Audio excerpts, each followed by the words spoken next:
വയറിലേക്ക് ഗർഭം കൊരുക്കുന്ന കാലം മുതൽക്കൊരു പെണ്ണനുഭവിക്കുന്ന വേദന, ഒരു ഉമ്മ അനുഭവിക്കുന്ന ത്യാഗം, ഇഷ്ടപ്പെട്ട ഭക്ഷണങ്ങൾ കഴിക്കാൻ സാധിക്കാതെ ഓരോ മാസവും തന്റെ വയറിന്റെ വലുപ്പം കൂടുന്നതിനനുസരിച്ച് തന്റെ അരക്ക് തായോട്ടുള്ള കടച്ചിലും വേദനയും കൊണ്ട് ഒരു ഉമ്മ അനുഭവിക്കുന്ന വേദനകൾ, തൊട്ടടുത്ത് കിടക്കുന്ന ഭർത്താവ് സുഖസുന്ദരനായി കിടന്നുറങ്ങിയാലും ബാക്കി പ്രസവിച്ചിട്ട പല മക്കൾ പല റൂമിൽ കിടന്നാലും ഒന്നും മലർന്ന് കിടക്കാൻ പോലും പറ്റാതെ രാത്രികളിൽ ഉറക്കം വരാതെ എഴുന്നേറ്റ് നടക്കുന്ന ഒരു ഉമ്മയെ നിങ്ങൾ കാണാത്തത് കൊണ്ടാ മക്കളെ ഉമ്മ എന്ന വാക്കിന്റെ പൊരുൾ നിങ്ങൾക്ക് തിരിച്ചറിയാൻ പറ്റാതായി പോകുന്നത്. പല മക്കളുടെയും വാക്കുകളെ കൊണ്ട് വേദനിച്ച് ജീവിക്കുന്ന ഉമ്മമാരില്ലേ? ചില മക്കൾ പറയാറുണ്ട്, ഈ ഉമ്മാന്റെ ഇടയിൽ നിന്ന് മരിച്ചു പോയാൽ മതിയായിരുന്നു എന്ന്.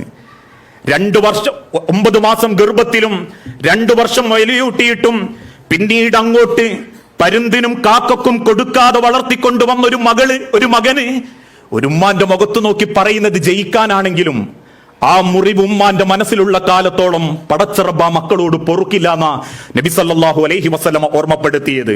വഖലാ റബ്ബുക അല്ലാ തഅബുദു ഇല്ലാ ഇയ്യാഹു വബിൽ വാലിദൈനി ഇഹ്സാന. അല്ലാഹുവിനെ അനുസരിക്കുകയും അവന്റെ പ്രവാചകനോട് നീതി കാണിക്കുകയും ചെയ്തു കഴിഞ്ഞാൽ അനുസരണയോടുകൂടി നിങ്ങൾ പിന്തുടരേണ്ടത് നിങ്ങളുടെ മാതാപിതാക്കളെ ആയിരിക്കണം. ആ മാതാവിന്റെ